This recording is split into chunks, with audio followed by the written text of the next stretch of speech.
ልንገደል እንችላለን። ሂዱ አይሉትም። ባይተዋር ነው አገሬ ነው እያለ እንደ ሀገሩ መኖር የማይችል ዶክተር ብርሃኑ ነጋ እኔን ገለው ወይም ማስገድለው ስልጣን መያዝ እንግዲህ በኋላ የኢትዮጵያን መንግስት መጣል ሳይሆን መነቅነቅ አይቻልም። ዶክተር ብርሃኑ ነጋ ድርጅታቸው አሸባሪ፣ እሳቸው የሞት ፍርድ የተፈረደባቸው። ስለዚህ አብይን ስወደው በምክንያት ነው፣ ግን ቋሚ ደጋፊው አይደለም። እንኳን የመንደር ጎረምሳ ማንም ኢትዮጵያን በኃይል ማንበርከክ አይችልም። አሁን አንድ ናት፣ አንድ ሆና ትቀጥላለች። ዶክተር አብይ ምን አይነት ንግግር ነው እየተናገሩ ያሉት? በነገራችን ላይ በብልጽግና መድረክ አንዴ ሳይሆን ከ5 ጊዜ በላይ እንዴት ፕሮፌሰር ብርሃኑ የትምህርት ሚኒስቴር ሆኖ ይመራሉ? አምባሳደሩ እግረኛው ሚዲያ ላይ ቀርበው ያልተጠበቁ ነገሮችን ተናግረዋል።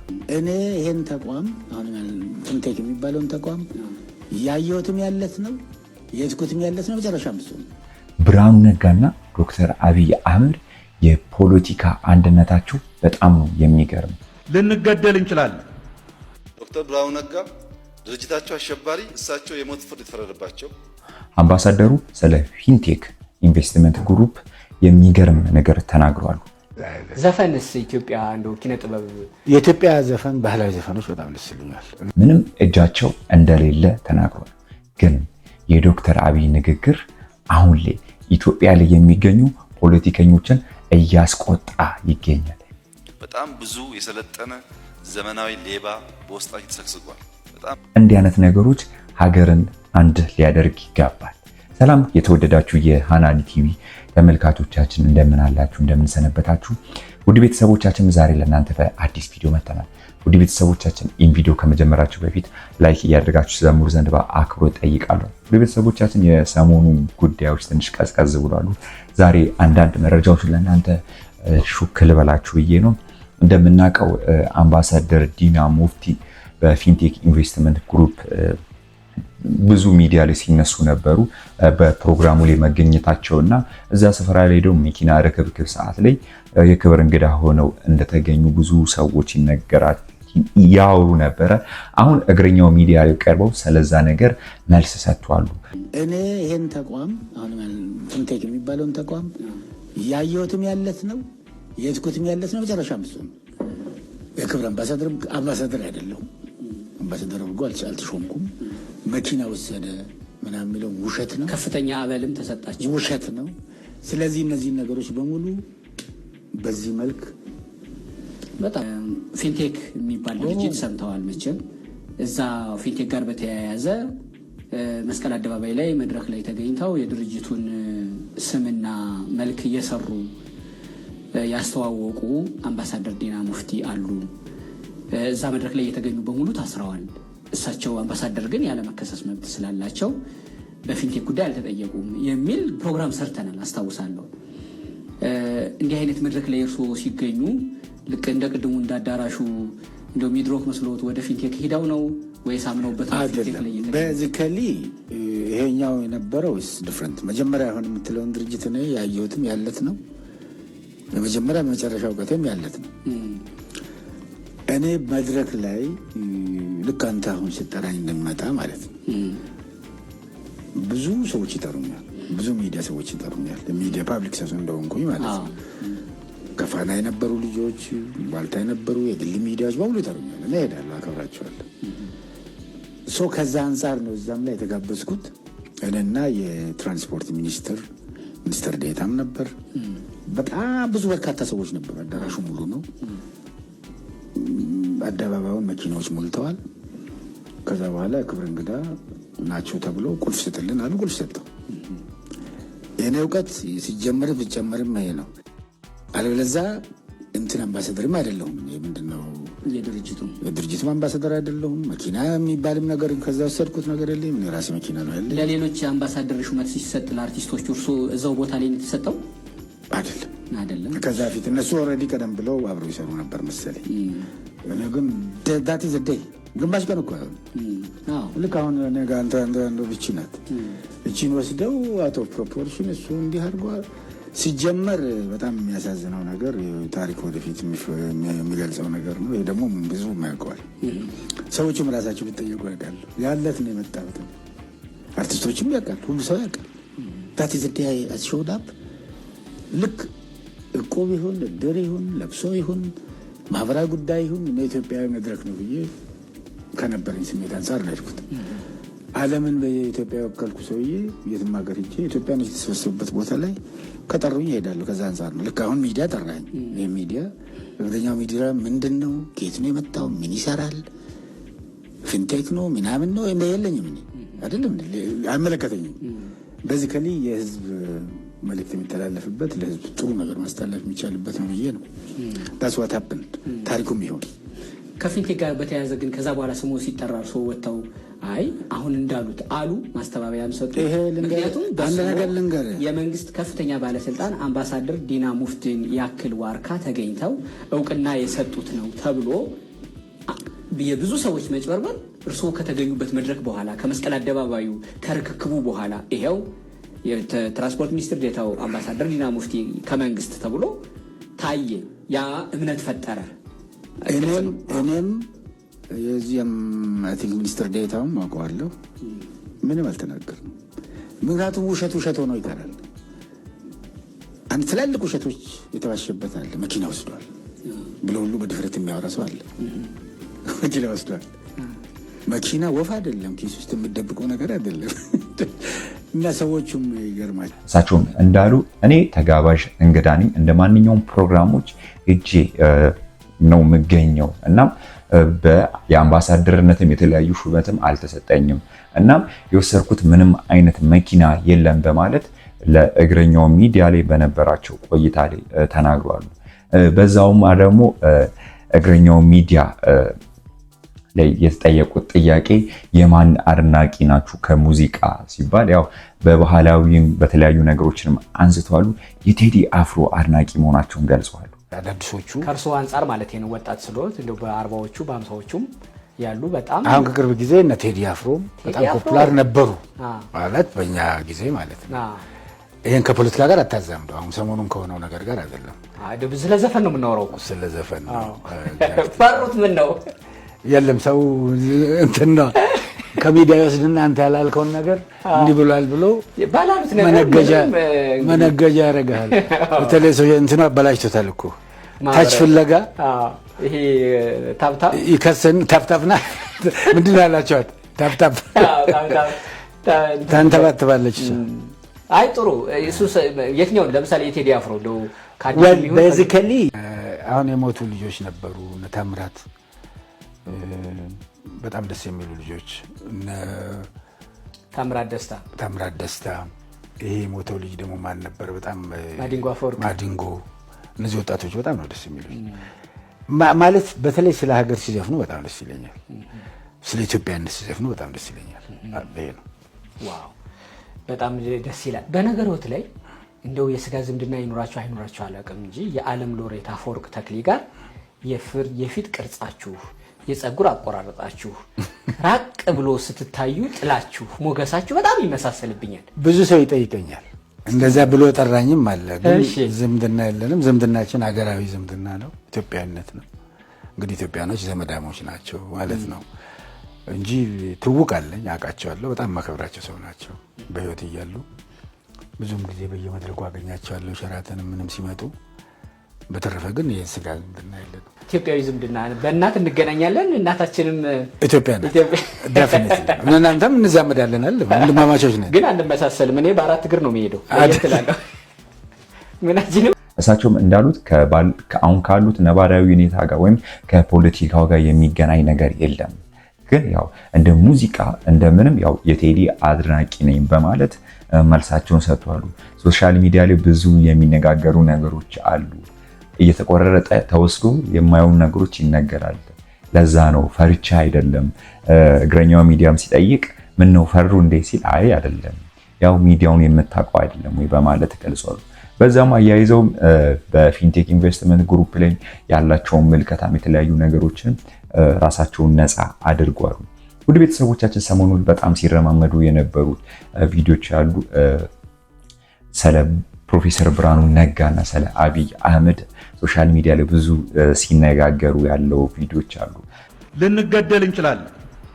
ዶክተር ብርሃኑ ነጋ ድርጅታቸው አሸባሪ፣ እሳቸው የሞት ፍርድ የተፈረደባቸው፣ ጠቅላይ ሚኒስትሩ ጎናቸው ተቀምጦ ስለ ወደፊት ኢትዮጵያ እየተናገረ እባክዎትን ወግዘት ወኪሉኛል። ከምን እንደመጡ እንኳን የዘነጉ ሰዎች ናቸው። ከዛ በላይ ፖለቲካል ተግባር የለም። ሀገር ማየት የተነፈገ ሰው ሀገሩን እንዲያይ ሆኖ እስረኛ ከመንግስት ጋር ተቀምጦ በፈለገው እንደምናውቀው ፕሮፌሰር ብርሃኑ ነጋ የኢትዮጵያ ትምህርት ሚኒስትር ናቸው ሆኖ ነው የሚያገለግሉት። እንደምናውቀው ደግሞ የኢዜማ ፕሬዝዳንት ነበሩ። አሁን በገዛ ፈቃዳቸው ስልጣናቸውን ለቀዋል። ያው ተቃዋሚ ናቸው፣ ግን አሁን መንግስትን እያገዙ ያሉ ናቸው።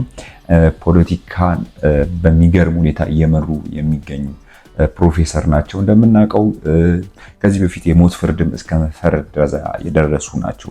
በነገራችን ላይ በብልጽግና መድረክ አንዴ ሳይሆን ከ5 ጊዜ በላይ እንዴት ፕሮፌሰር ብርሃኑ የትምህርት ሚኒስቴር ሆነው ይመራሉ? እያበላሹት ነው ለፓርቲያቸው አቋም እና ዓላማ የሚል ክስ ነው እኛ ጋር ያለባቸው። ምስጋና የለባቸው ልክ እሳቸው እንዳበላሹት ተደርጎ ማለት ነው። በውስጥ ያለው ሁኔታ ግን የሚያሳየው ከእድሜያቸው ካደጉበት ፓርቲ በተሻገረ መንገድ ተቋማት ሰዎች ሰብስበው ቼንጅ ለማምጣት ከፍተኛ ጥረት እያደረጉ ነው። ለምሳሌ እኛ በኬጂ ደረጃ ከ30 ሺህ በላይ ኬጂ ገንብተናል ባለፉት 5-6 ዓመታት። 30 ሺህ በላይ ኪንደርጋርተን የህፃናት መዋያ ማለት ነው። ለምን ታች ነው ችግሩን ስላሰበ። ዩኒቨርሲቲ ግን 6 ዓመት አንድ ብራንች አልሰራም። እሳቸው ታችኛው ያለውን ካዩ በኋላ ሃይ ስኩል ላይ ነው ከፍተኛ ጋፕ ያለው ብለው በዚህ ዓመት 2 ዓመት ገደማ ከፍተኛ ሀብት አሰባስበው በየቦታው የሃይ ስኩል ማስፋፋትን ለመስራት ጥረት እያደረጉ ነው። እውነት ለመናገር በጣም ጥቂት ሚኒስትሮች ናቸው በእሳቸው ልክ ሪሶርስ አሰባስበው ችግር ለመፍታት የሞከሩት ከበጀት ውጭ ማለት ነው። በዚህ ስራቸው እናከብራቸዋለን። ለስራቸው ባላቸው ታማኝነት እናከብራቸዋለን። ስለሚጨቀጭቁን ደግሞ አይመቸንም። ይህንን ባላንስ አድርገን ነው እኛ ምን ሄደው ሌላው እንዴት የሚያየው አላውቅም። አሁን ወቸው ጉድ ላይ ቀርቦ የተናገሩት ንግግርም ደስ የሚል ንግግርም ተናግረዋል። ያው ያልተጠበቁ ነገሮችንም እያደረጉ ይገኛሉ። ፕሮፌሰር ብርሃኑ ነጋ የግድያ ሙከራ ነው። የባህር ዳር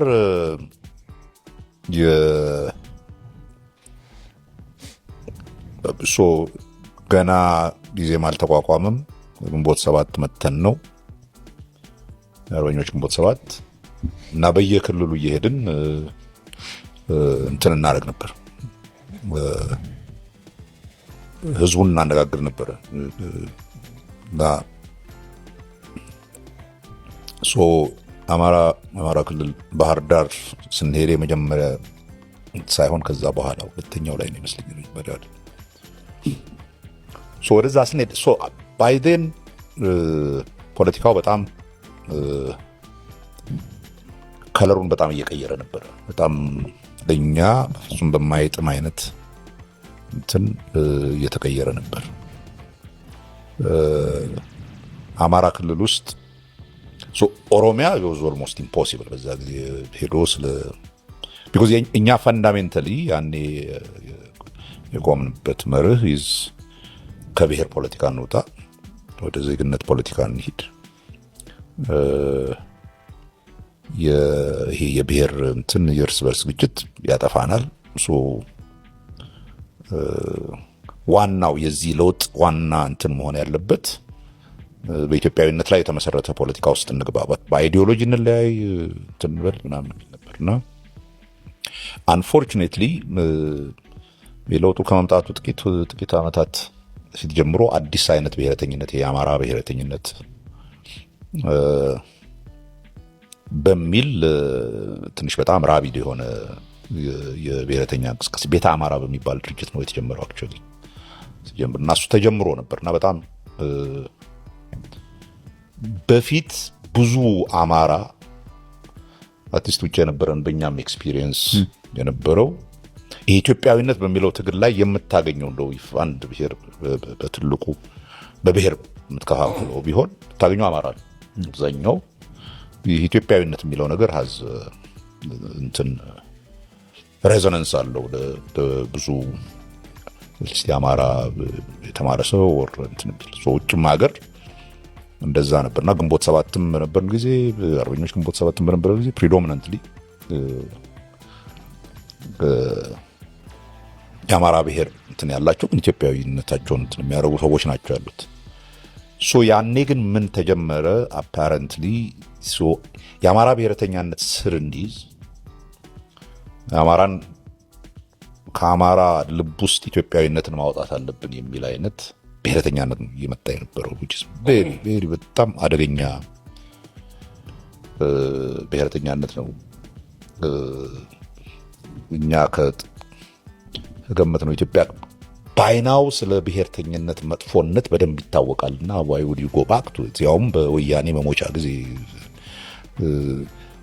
ለብዙ ጊዜ ወያኔ ሲሞክር የነበረው ነገር ነው ይሄ የአማራ ብሔረተኛነት እንትን እንዲል አማራ ራሱ እንደውም እንትን ይሉ ነበር አማራ በአማራነቱ ሲደራጅ ሁላችንም እኩል እንሆናለን የኢትዮጵያዊነት ውስጥ ተደብቆ የሚያደርገው ነገር ነው ምናምን የሚል እንትን ነበር። ብሔረተኞች ኦሮሞቹም የኦሮሞ ብሔረተኞችም ይከሱ ነበር እንደዛ እያሉና ሶ ይሄ ሙቭመንት በጣም እንደዛ በዛ ጊዜ ነው እንግዲህ ባህር ዳር ይሄኛ መጀመሪያ እንጅባራ ሄድን። አዊ ዞን በመኪና ነበር ይሄድ ነው።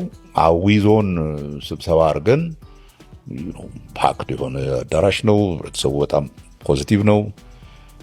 ሶ እዛ ያለው ከስብሰባው ልንወጣ ስንል ስልክ ተደወለ። ተመለሱ የሚል ወዴት ነው የምንመለሰው? አሁን የምናውቃቸው በጣም በፍሪደም የሚኖሩ ሰው መሆናቸውን እናውቃለን። አሁን ያልተጠበቁ ነገሮችንም እያደረጉ ነው። ከዶክተር አብይ ጋር ያላቸው ጥምረት ደግሞ በጣም የሚገርም ጥምረት ነው። አብዛኛው የኢትዮጵያ ህዝብ ብዙም የማይስማማባቸው ነገሮች አሉት። ከሚስማማባቸው ዋና እና አንድ ጉዳይ አውጣ ብቲ መንግስት መስሪያ ቤት ውስጥ የሚኖረውን የአገልግሎት ደካማነት ጊዜ መውሰድ ምናምን ብቻ ሳይሆን ከዛ ጋር ተያይዞ የመጣው የሙስና እንትን የኮራፕሽን እንትን በጣም ያስመረረው ማህበረሰብ ነው። አይ ቲንክ በመንግስት በኩል እኔ እንኳን መንግስት ውስጥ ከገባው the last 3-4 years አንዱ ሁሉ ጊዜ የምንወያየው እንዴት አድርገን ነው ሙስናን እንትን ማድረግ የምንችለው እና ይሄ ዲጂታላይዝድ የሆነ ሰርቪስ አሰጣጥ ካልጀመርን በቀር ይሄ በማሰር በምን አልተቻለም። አይ ቲንክ ብዙ ሱይቁም ማለት አይደለም ብዙ የተደረጉ ሙከራዎች ውጤት እየሰጡ አይደለም ኦር በሚፈለገው ልክ የህዝቡ የግልጋሎት የማግኘት መብቱ እየተከበረለት አይደለም። ይሄ ደግሞ በጣም ብዙ ሰው አስመርሯል። ከማስመረር ባሻገርም በአጠቃላይ የአገሪቱን እንቅስቃሴ የሚጎትት ነገር ነው። አንድ የንግድ ሰው ታክሱን በጊዜ መክፈል ካልቻለና በትክክለኛ መሆኑን የሚያረጋግጥበት ሜካኒዝም ከሌለው ዘንድ የሚሰራውን ስራ በሙሉ ነው በሌላ መልክ እንዳይሆንና ይሄ ነው ይሄ የአንድ መሶብ አገልግሎት ሲጀምር ተስፋ የተደረገው አንደኛ ንክኪን ማጥፋት በመሃል ላይ ያሉ ታውቂያለሽ የዚህ ሀገር ችግር አንዱ የደላላ ሀገር መሆኑ ነው። ሴንስ በመሃል ገብተው ይሄንን ነገር እናሳልጣለን እያሉ እንትን የሚያደርጉ ሰዎች መብዛታቸው ነው። በተቻለ መጠን ቀላል እንዲሆን ማድረግ ከሰው ንክኪ ማራቅ እና ጊዜ ሰጥቶ ለእያንዳንዱ ስራ የሚወስደው ጊዜ ክሊር ሆኖ በዛ ጊዜ ውስጥ የሚያልቅበት መንገድ እንትን ካለ ሁለት ኢሚዲየት ውጤቶች ነው የሚያመጣው። አንደኛ ስራችንን ያፋጥንልናል። ሁለተኛ ግን በትክክለኛው የመንግስት መንገድ ከሄድኩ ብዙ ጊዜ ነው የሚፈጀው ማን ይችላል ይሄን የሚለውን በአንድ ቀን ያልቅልሃል 2 ቀን ያልቅልሃል ከተባለ ግቦ ለመስጠትም እንትን ለማድረግም አይቸኩልም እንትን አይደል። ያኛው ሲያስመረው ነው ወደ ግቦ የሚገባውና ከዛ አንፃር መቼም አይ ቲንክ ከመንግስት አገልግሎት ጋር በተያያዘ ከተደረጉ ትልቅ ሪፎርሞች አንዱ ይሄ ነው። ገና ነው ይሄ የሞባይል አገልግሎቱ ደስ የሚለው ፓርቱ ምንድነው? ትላልቁን ይሄ ቋሚ የሆኑ ተቋሞችን እንትን ማድረግ ብዙ ጊዜ ይወስዳል፣ ብዙ ገንዘብ ይወስዳል። በዚህ ጊዜ ውስጥ የሚሰጠውን ሰርቪስ ለሌላውም ለማድረስ የሚያስችል በቀላሉ ከቦታ ቦታ ተንቀሳቅሶ ይሄን ማድረግ የሚችል መሆኑ ነው። በጣም አይ ቲንክ ይሄ ጥሩ እንቅስቃሴ ነው። ህብረተሰቡን በደንብ ቢረዳው ደስ የሚለኝ at the end of the day አክሰስ አገልግሎት የማግኘት መብት ነው ያለ። አገልግሎት በማግኘትህ በመሃል ሰው ገብቶ በአቋራጭ የሚሰጥህ ነገር የለም። መክፈል ያለብህን በትክክል ግዴታህን አንተ እስክትወጣህ ድረስ መንግስት ደግሞ ግዴታ አለበት ይህንን ሰርቪስ መስጠት የሚለውን ህብረተሰባችን ጭንቅላት ውስጥ እንዲገባ ይሄ ሁሉን ነገር በአቋራጭ በግቦ በእጅና በእግር ሄጄበት ነው ማገኘው ምናምን ከሚለው ነገር ወጥተን አገልግሎት መብታችን ግን አገልግሎት ያንን መብታችንን ለማግኘት እኛም ግዴታችንን የምንወጣ መሆን አለብን። ታክስ ከሆነ ታክሱን በትክክል ተሰርቶ መክፈል አለብን። መንግስትን አልፌ በጎን አጭበርብሬ በሰው እንትን አድርጌ ታክሱን ቀንሼ ምናምን የሚል ነገር ውስጥ አንድ የንግድ ሰው ሲገባ አጠቃላይ ስራውን ነው እንትን የሚያደርገው።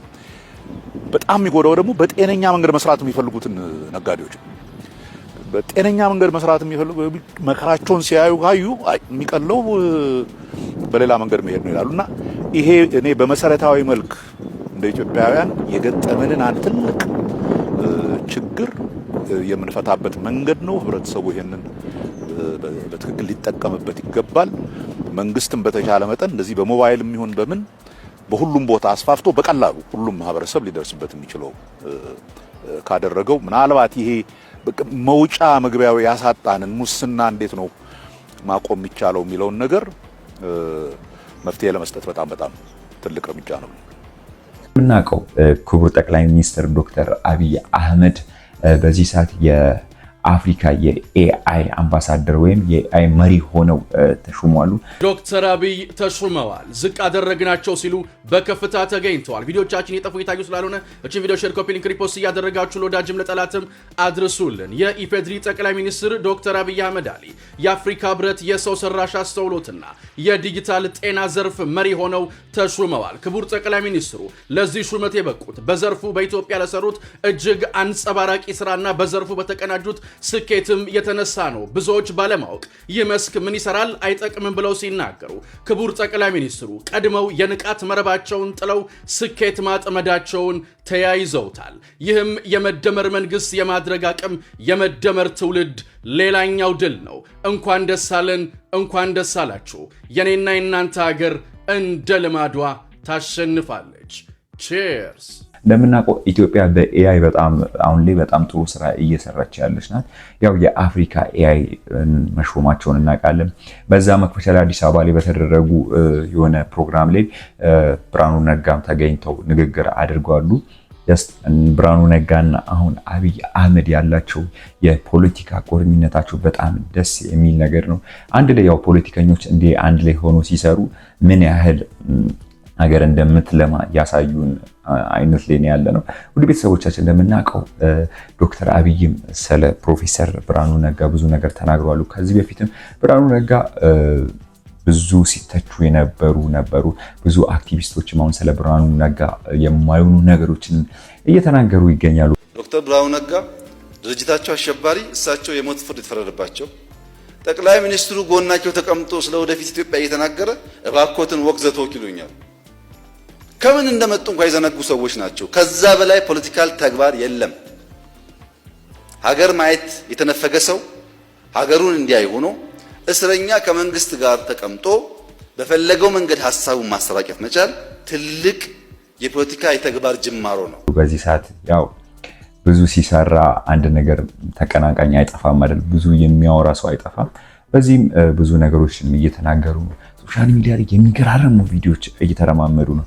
በተለይ ቲክቶክ ላይ የሚወጡ ቪዲዮዎች በጣም ደስ የሚል አይነት ቪዲዮዎች እየወጡ ነው። በተለይ ስለ ዶክተር አብይ ተያይዞ የሚወጡ ቪዲዮዎች በጣም የሚገርሙ ቪዲዮዎች ናቸውና እኔ ምንም ጥርጥር የለውም የብልጽግናን ፋውንዴሽን ጥለው ከሚያልፉ ሰዎች ግን አንዱ ነኝ። እኔ ብልጽግናን አይተው ከሚቋደሱት ከሚኖሩበት ሰዎች መካከል ላልሆን ይችላል ነገር ግን ምንም ጥርጥር የለውም የብልጽግናን ፋውንዴሽን ጥለው ከሚያልፉ ሰዎች ግን አንዱ ነኝ። ምንም ጥርጥር የለውም። ኢትዮጵያ በ2100 በዓለም 7ኛዋ ኢኮኖሚ ትሆናለች። በዓለም በ2040 በ2050 ብዙዎቻችሁ ስላላችሁ ታዩታላችሁ። ያኔ ሲመጣ ወደንም ጠላንም አርት ያስፈልጋል። ምክንያቱም ገንዘቡ አለ፣ አዳራሹ አለ፣ ፌስቲቫል ያስፈልጋል፣ ከተለያየ ሀገር እየጋበዙ ማሳየት ያስፈልጋል። የግድ ነው። ሰርከሱም ሁሉ እኛ ወደ ብልጽግናው እየመጣን ነው። ያኔ ስንፈልጋችሁ ከሚዛን እንዳትጎሉ እናንተም ዝግጅት ያስፈልጋል።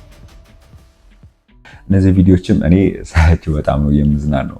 ምክንያቱም የዶክተር አብይን የውስጥ ማንነታቸውንና የሚገርም ፓወርፉል መሆናቸውን የሚያሳዩ አይነት ቪዲዮዎች ሶሻል ሚዲያ ላይ እንደ ሜምም እየተሰሩ እንዲህ አይነት ቪዲዮ ሳያቸው በጣም ደስ የሚል ነገር ነው። ወደ ቤተሰቦቻችን እንደምናውቀው በድጋሚ እኔም እንኳን ደስ አላችሁ አላልኩም። ለክቡር ጠቅላይ ሚኒስትራችን ዶክተር አብይ እንኳን ደስ አላችሁ። ያው መሪያችሁ ሲሸለም እንደማየት ልብ የሚያሞቅ ነገር የለም። እኔ ለዘላለም እንደ ታሪክ የማወራው ነው። ጠቅላይ ሚኒስትሩ ሰርተው አስመስክረው ያገኙት ውጤት ነው። ኢትዮጵያ እንደ ሀገር ያገኘችው ድል ነውና ለኢትዮጵያዊ ለሆነና አገሩን ለሚወድ ሁሉ ጠቅላይ መሪው ከፍ ሲል አገርም አብራ ነው ከፍ የምትለው። አገሬ አብራ ከፍ ስላለች እኔ በኩሌ ኮንግራቹሌሽንስ ቱ ኢትዮጵያንስ ሁላችንም እንኳን ደስ አለን። ደስ የሚል ነው ኢትዮጵያ ለመሪነት መመረጧ። ጠቅላይ ሚኒስትሩ ውስጥ ኢትዮጵያ አለች። ኢትዮጵያ ነች እንድትመራ የተመረጠችው። ጠቅላይ ሚኒስትሩ እንደ ግለሰብ አይደለምና የእውነት ለመናገር ሆድና ጀርባ ሆነን የነበር ነው ከቴክኖሎጂ ጋር ያስታረቀን መሪ ነው ብዬ ተናግሬ ነበር። ታቸው መሿም ኢትዮጵያ በአንድ ሌቭል ከፍ ያደርጋል ብዬ አስባለሁ። ምክንያቱም በኤአይ የኛ ሀገር መሪ የአፍሪካን ኤአይ ኮንቨርሴሽን ሲመራ በጣም ደስ የሚል ነገር ነውና አሁንም በድጋሚ ክቡር ጠቅላይ ሚኒስትራችን እንኳን ደስ አላችሁ እላችኋለሁ። ውድ ቤተሰቦቻችን ለእናንተም አዲስ ነገር የምናደርስላችሁ ይሆናል። የሚሰማንን የምናየውን ነገር እናወራለን። ሀገርን የሚያፈርስ ካለ በዚህ ላይ እንወያየና እሱን እናፈርሰዋለን። ውድ ቤተሰቦቻችን እስካሁን ስለተከታተላችሁ እጅግ አድርገን እናመሰግናለን። ሁሌም እንደምታደርጉልን ይህን ቪዲዮ ላይክ ስላደረጋችሁልን እጅግ አድርገን እናመሰግናለን። ሰብስክራይብ ያላደረጋችሁ ሰዎችም ሰብስክራይብ ታደርጉ ዘንድ በአክብሮት ጠይቃለሁ። ሁሌም እንደምንላችሁ የኢትዮጵያን ሰላም ያደርገልን። እናመሰግናለን።